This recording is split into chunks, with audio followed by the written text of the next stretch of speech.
Hi friends, welcome to biology by Ketan Rawal. हमने कल acquired immunity के बारे में देखा था। हमने समझा था कि एक्वायर्ड इम्यूनिटी एक्चुअली है क्या। तो एक्वायर्ड इम्यूनिटी मैंने आपको बताया था कि B lymphocyte and T lymphocyte से बनती है। B lymphocytes and T lymphocyte जो है वो दोनों एक्वायर्ड इम्यूनिटी बनाते हैं। बी लिम्फोसाइट्स के एक्वायर्ड इम्यूनिटी में क्या होता है, एंटीबॉडी होता है। तो एंटीबॉडी का मैंने आपको ये भी दिखाया था कि एंटीबॉडी जो है वो काम कैसे करता है, किस तरह से एंटीबॉडी काम करता है, एंटीजन को ऐसे बाइंड कर देता है। अब जो है हम क्या देखेंगे कि ये एंटीबॉडी के बारे में आज का लेक्चर है। एक्चुअली एंटीबॉडी है क्या, स्ट्रक्चर क्या है एंटीबॉडी का, इसके बारे में आज का लेक्चर है। तो what is antibody and what is the structure. तो ये है एंटीबॉडी।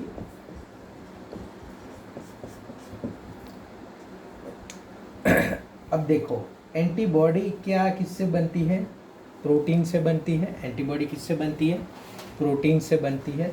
और वो प्रोटीन को हम क्या कहते हैं, इम्यूनोग्लोबुलिन, ग्लोबुलिन प्रोटीन होता है। तो और इम्यून सिस्टम में काम करते हैं ग्लोबुलिन प्रोटीन होते हैं, तो हम उसको क्या कहते हैं, इम्यूनोग्लोबुलिन,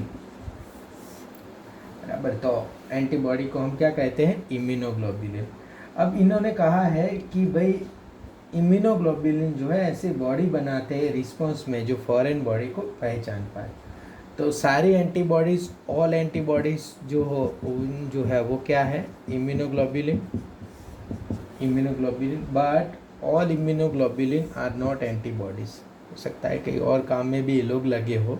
तो सारे के सारे इम्यूनोग्लोबुलिन या ग्लोबुलिन प्रोटीन के सारे इम्यून सिस्टम के कण जो है वो एंटीबॉडीज़ नहीं है, पर जितनी भी एंटीबॉडीज़ है वो क्या है, इम्यूनोग्लोबुलिन आप लोग समझ गए, प्रोटीन से बना हुआ है। अब ये स्ट्रक्चर क्या होता है, बनते कैसे है, किस तरह से चीज़ें बनती है, यहाँ पे क्या क्या चीज़ें लगी होती है जिससे कि हमें जो है वो आगे की एंटीजन को यहाँ पे खांचे में बैठ पाए, किस तरह से होता है। तो हम उसका स्ट्रक्चर देखेंगे। देखो उसका स्ट्रक्चर 2 चेन से बना हुआ है। उसका जो स्ट्रक्चर जो है वो किससे बना हुआ है, 2 चेन से बना हुआ है। तो यहाँ पे एक चेन जो है उसके अंदर होती है इसका, और जो मैं स्ट्रक्चर बनाऊँ वो आपको समझ लेना है कि बस यही एंटीबॉडी है। एक ये चेन है,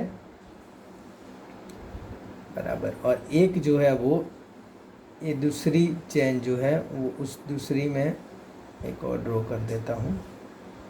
तो ये 2 मिनट चेन ड्रॉ कर दी।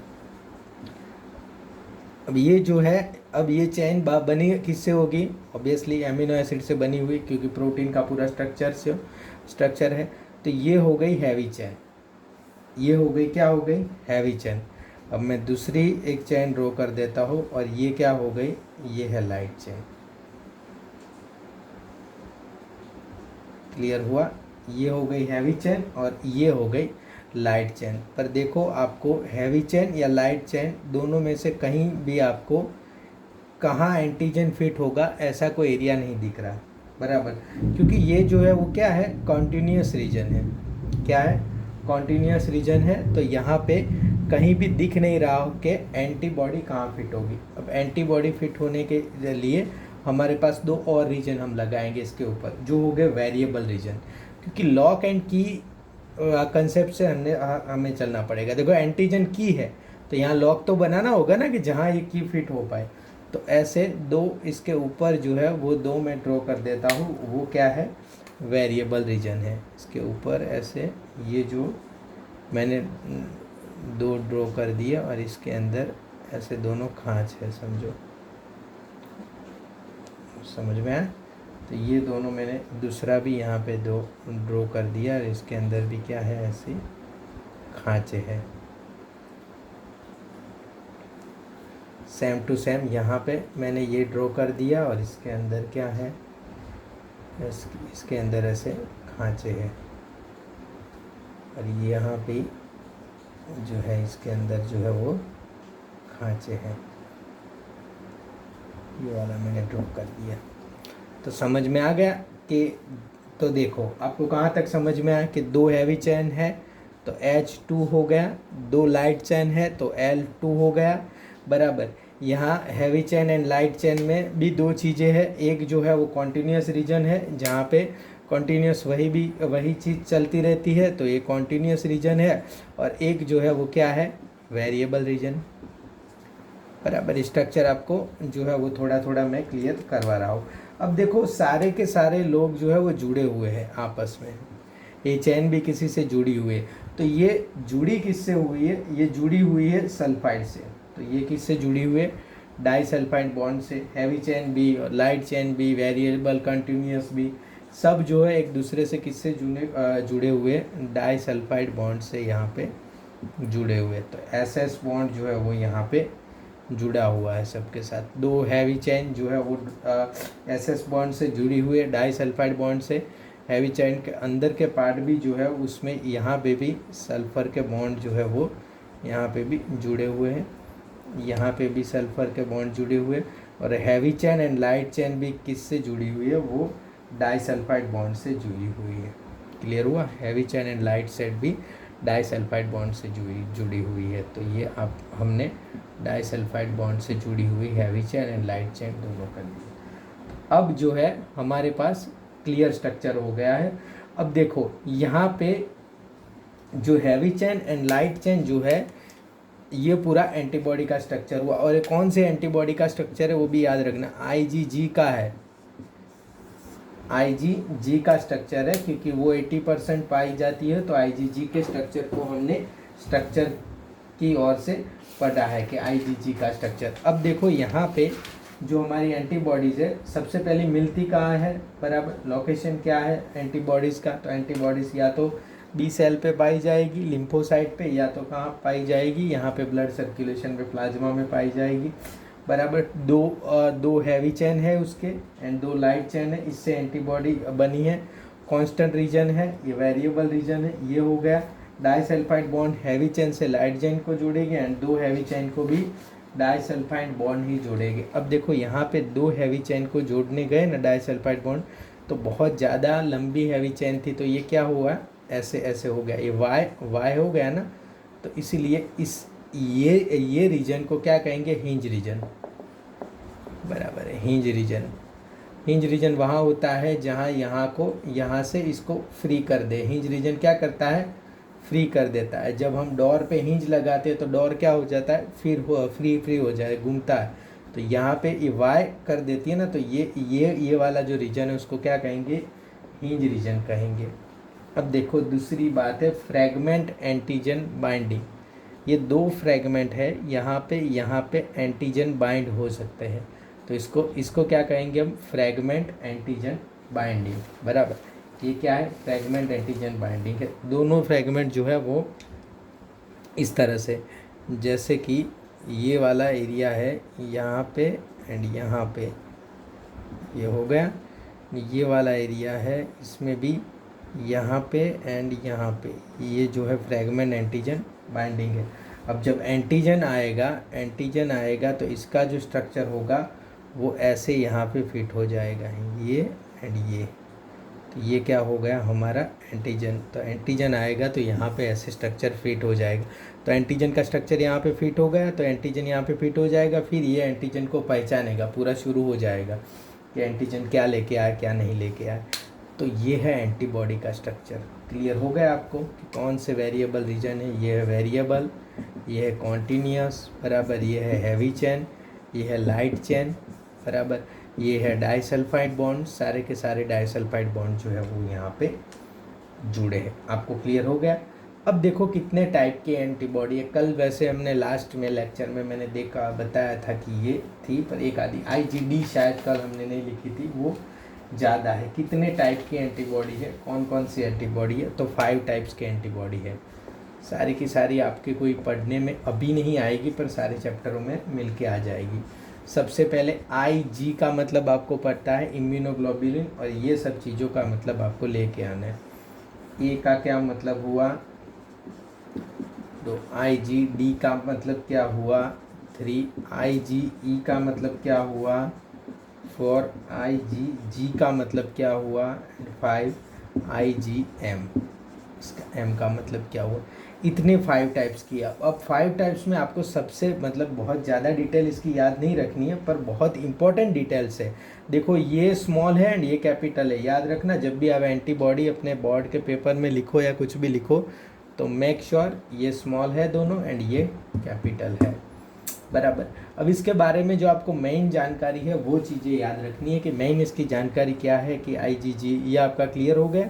अब देखो क्या क्या चीज़ें आपको याद रखनी है, एंटीबॉडीज़ की बात करो या एंटीबॉडीज़ को पढ़ने बैठो तो आपको क्या क्या चीज़ें याद रखनी है। तो सबसे पहले सबसे ज़्यादा जो मिलती है इसको हम पढ़ेंगे, तो आईजीजी। तो आईजीजी जो है वो क्या है, सॉरी ये वाला कैपिटल है, ये स्मॉल है एंड देन ए कैपिटल है, तो इस तरह से आप याद रखना, बराबर।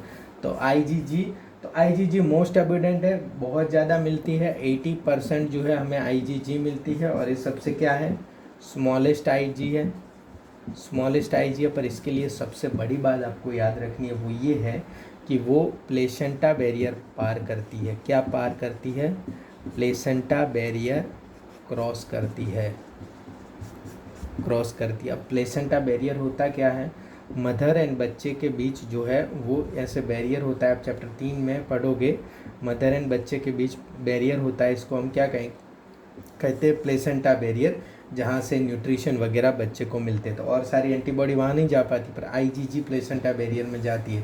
तो आईजीजी एंटीबॉडी जो है वो बच्चे को अपने बॉडी में प्रोड्यूस करने से पहले ही मिल जाती है, बराबर, बराबर, समझ में आ गया ना। तो इसीलिए बच्चा जो है, बच्चे में ये एंटीबॉडी हो जाती है। तो ये इसका बहुत ज़्यादा चीज़ है।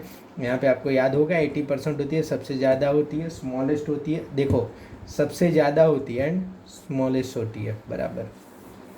तो लार्जेस्ट नहीं होती, स्मॉलेस्ट होती है एंड ज़्यादा होती है सबसे। अब जो है वो आईजीए, आईजीए जो है वो सेकंड मोस्ट अबंडेंट होती है, 10 to 15%। ये वाली 18% होती है, यहाँ पे 10 to 15% है, बराबर।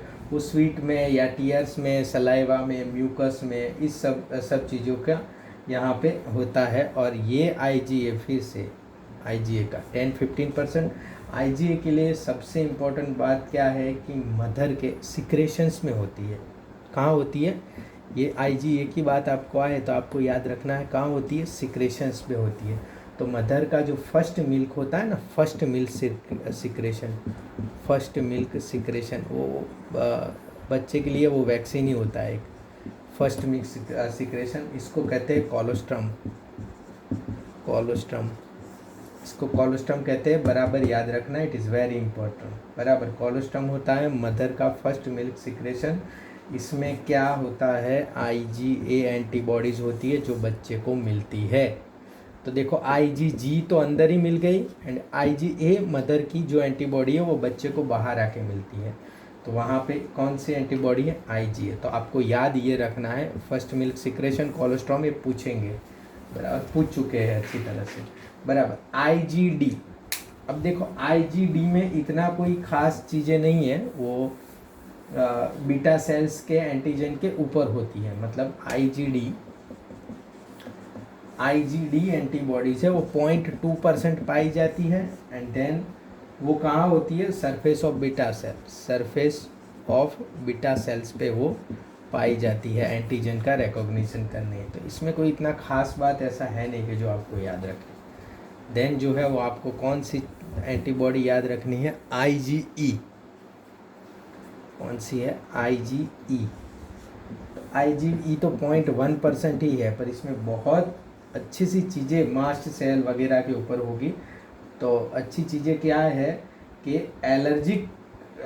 Allergic reaction involve in allergic reaction and hyper sensitivity. तो देखो आपको एलर्जी है ना, तो वो लोग टेस्ट करेंगे आईजीई का ही करेंगे, बराबर। तो आपको देखो डेंगू में और इसमें और सब में, क्योंकि उनको पता है कि जिस फीवर में जो कौन से एंटीबॉडीज़ आपके बॉडी में बहुत ज़्यादा बनी है, तो अगर वो होगी तो वही वाला होगा। अगर आपको एलर्जी है तो रिपोर्ट कौन सा करेंगे, आईजीई का। आईजीई ज़्यादा होगी तो समझ जाना कि आपको एलर्जी है। Allergic reaction and hyper sensitivity में ही आईजीई बढ़ती है। तो ये इसका मेन जानने वाला चीज़ हो गया, बराबर। एंड देन जो है वो क्या है, लास्ट वाला आईजीएम। ये जो है 5 to 10% होती है टोटल का, 5 to 10%, बराबर। लार्जेस्ट आईजी है ये, क्या है, लार्जेस्ट आईजी है, बराबर। And secreted by plasma cell. तो first secreted by plasma cell, plasma cells, और सबसे पहले ओल्डेस्ट भी है, बराबर। और largest 5 times large than IgG. ये तो कोई मतलब लार्जेस्ट आईजीएम है, बराबर। और स्मॉलेस्ट जो है वो आईजीजी है। ये ओल्डेस्ट इम्यूनोग्लोबुलिन, सबसे पहले ये जो लोग हैं वो आईजीएम को पहचाने थे। तो क्लियर हो गया आपका। तो हमने अभी तक जो देखा इसमें एंटीबॉडी मेडिएटेड इम्यूनिटी हमने देखी कि एंटीबॉडी मेडिएटेड किस तरह से होती है। अब जो हम देखेंगे कल से क्या देखेंगे, सेल मेडिएटेड इम्यूनिटी के। सेल मेडिएटेड इम्यूनिटी किस तरह से होती है और कैसे वो हमारे पे काम करती है। Thank you friends, thank you very much.